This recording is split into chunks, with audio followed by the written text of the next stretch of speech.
Halo semuanya, nama saya Muhammad Ihsan Farisi. Di sini saya akan mensimulasikan proses P2P atau procure to pay pada U16.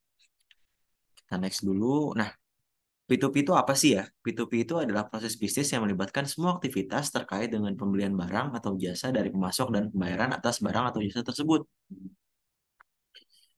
Nah, tahapannya apa aja sih?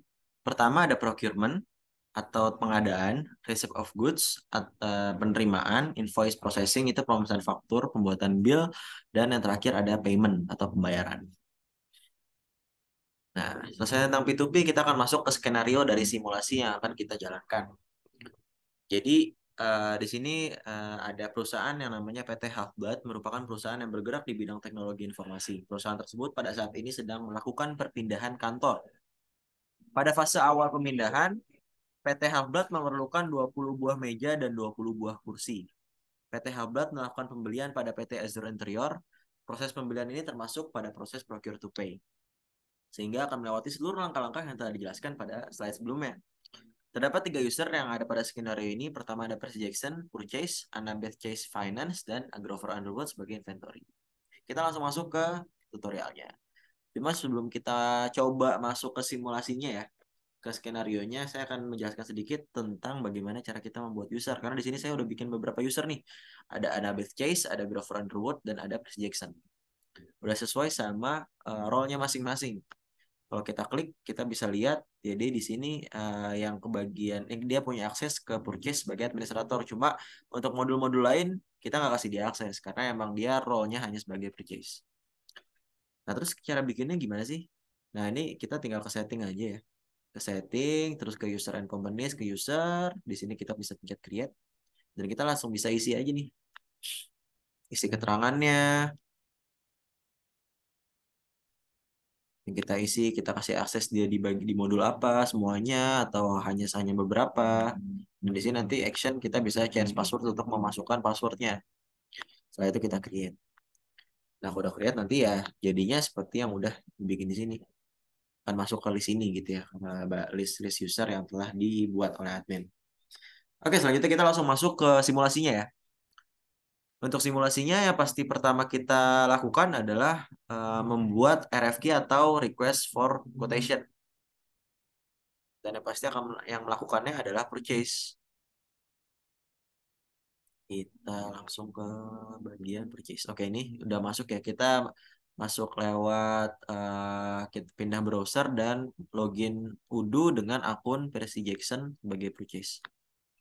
Jadi kita bisa lihat purchase, dia hanya punya akses ke purchase. Kita ke purchase. Nah, sebelum kita bikin RFQ-nya, kita cek dulu nih. Kira-kira barangnya ada nggak ya produknya yang tadi di list ya, yang dibutuhkan, yaitu meja dan kursi. Nah, ternyata ada. Meja udah ada, kursi udah ada. Kita tinggal bikin RFQ dan masukin produk-produknya sesuai sama yang dibutuhkan. Kita masukin nanti large desk 20 buah, office chair black juga 20. Oke, kita di sini tinggal ke modul purchase, langsung ke RFQ, diarahin ke RFQ, dan langsung kita create aja. Nah, create vendornya apa nih? Vendornya tadi sudah termasuk di ini juga ya, di skenario. Kita pakai Azure Interior aja. Terus, nah ini kita add produk aja langsung ya. Pertama tadi meja dulu, large desk. Nah, di sini udah ada. Kita masukin kuantitinya 20. Terus misalkan satu unit price-nya itu harganya 500.000. Nah, udah masuk nih. Totalnya 10 juta. Kita masukin lagi office chair black. Nah, di sini juga kuantitasnya 20. Mungkin satunya harganya 250.000.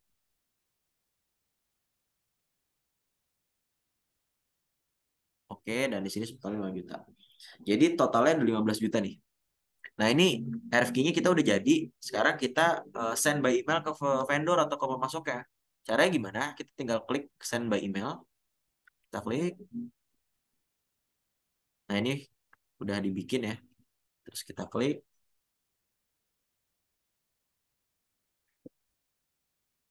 Nah, kita klik ini udah ada template-nya. Tinggal kita send aja.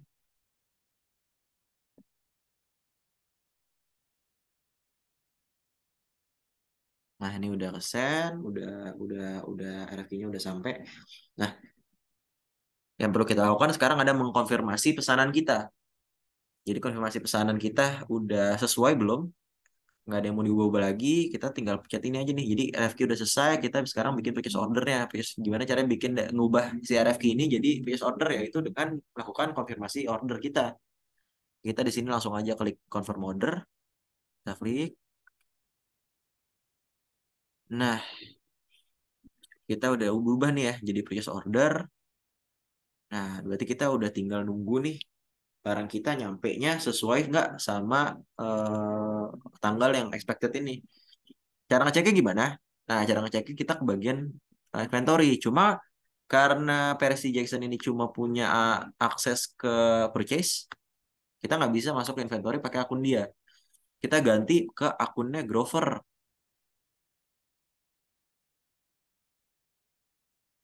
Nah, ini dia Grover Underwood. Kita udah login di browser yang berbeda ya. Kita ke inventory, ini udah di inventory. Nah, ini ke bagian receipt aja nih. Kita pencet. Nah, di sini kita cek. Nah, mana ya yang sesuai sama pesanan kita sebelumnya? Sebenarnya cara ngeceknya nggak mudah banget. Kita tinggal lihat source dokumennya. Karena di sini kita cari yang sesuai aja. Ini P00011 berarti ini. Nah, ini berarti yang udah sesuai sama pesanan sama PO-nya. Nah, kita klik aja. Nah, udah sesuai kan ya barangnya juga sama. Nah, anggap aja kita udah nerima barangnya dan semua kondisinya aman gitu ya. Jadi, kita konfirmasi, kita validasi bahwa ini barangnya udah nyampe nih gitu. Barangnya udah nyampe berarti kita tinggal edit aja nih di bagian di kolom dan ini udah nyampe semuanya aman, kita ganti jadi 20, ini juga 20, udah selesai. Nah, kita validate. Jadi kita memvalidasi bahwa nih 20 udah selesai nih. 20 barangnya nyampe semua gitu ya untuk masing-masing item. Kita validate. Oke, ini udah selesai nih. Udah diubah jadi done statusnya karena demand-nya sama dan-nya sama yang udah nyampe itu udah sama. Berarti udah selesai nih. Dia udah nyampe. Nah, berarti kan kita udah ngelewatin procure sampai resepnya, udah sampai. Selanjutnya apa? Kita masuk ke bagian bill atau dan selanjutnya pembayaran. Jadi pertama kita bikin bill dulu. Bikin bill di mana? Kita kembali lagi ke Percy Jackson di bagian PO. Ini lognya belum terupdate ya. Jadi kita coba refresh di sini. Nah, kita coba refresh. Nah, ini udah nih. Udah terupdate ya di lognya. Dan di sini create bill-nya udah di highlight. Jadi emang setelah barang kita sampai udah aman semua, receive quantity-nya, arrival-nya juga udah ya udah sesuai ya. Maksudnya tanggalnya udah sesuai, udah sama, nih udah ada arrival-nya berarti udah sampai semua. Kita tinggal create bill untuk bikin vendor bill-nya. Jadi proses invoicing-nya kita bikin create bill. Kita bikin bill. Nah, kita pencet aja ya, kita klik create bill. Nah, setelah create bill ini nih udah jadi nih draftnya vendor bill-nya. Gimana cara kita bayar sekarang nih dan bentuk vendor bill gimana caranya biar udah posted ya udah jadi lah gitu ya vendor bill bukan bukan dalam bentuk draft lagi. Sekarang yang bisa akses ini itu ada di modul invoicing. Yang punya akses ke modul invoicing itu cuma Anabeth gitu ya karena dia finance ya. Kita ganti lagi berarti kita pindah akun ke akunnya Anabeth. Nah, ini udah nih akunnya Anabeth bagian finance di modul invoicing. Nah, kita langsung pindah ke vendor bills ya. Ke bagian vendor bill, ke bagian vendor terus ke bills. Nah, di sini udah ada nih. Ya, udah sesuai ya. 15 juta tadi dan not paid dan masih dalam bentuk draft. Udah bener ya. Kita klik. Udah bener belum ya? Kita cek dulu nih. Bill data berarti kita masukin hari ini. Hari ini aja. Ya, laras desa udah sesuai semua. 10 juta, 5 juta. Totalnya 15 juta. Semuanya udah oke. Nah, tinggal kita konfirmasi. Kita confirm dulu biar jadi nih vendor billnya. Karena udah bener semua data-datanya.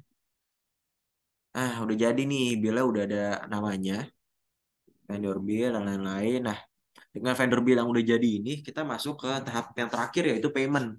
Gimana cara payment? Yang ngelakuin payment juga bagian finance. Jadi kita nggak usah pindah akun lagi. Langsung di sini kita langsung register payment aja. Kita klik register payment. Nah, di sini muncul pop up ya. Muncul pop up. Di sini kita bisa cek. Nah, ini jurnalnya kita pakai bank. Ya, anggap aja pembayarannya hanya dengan satu kali udah lunas ya. Udah semua nih, amountnya juga langsung 15 juta rupiah. Payment data juga hari ini.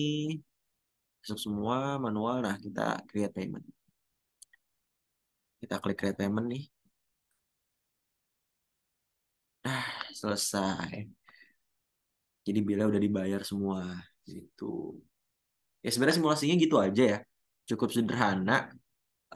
Proses P2P di Udo ini mungkin realisasinya tidak sesimpel ini, cuma secara garis besar alurnya akan sama gitu ya. Jadi dari mulai pengadaan, barang sampai dan diterima, terus pembuatan vendor bill sampai akhirnya jadi billnya gitu ya. Jadi billnya dan bisa melakukan pembayaran. Udah paid ya, kita bisa lihat nih. Di sini udah ada label paid-nya berarti sudah dibayar. Sekian mungkin simulasi yang bisa saya berikan. Semoga bisa memberikan gambaran. Bila ada pertanyaan bisa ditanyakan. Bila ada kesalahan mohon maaf dan mohon dikoreksi ya. Saya akan tutup videonya. Terima kasih atas perhatiannya.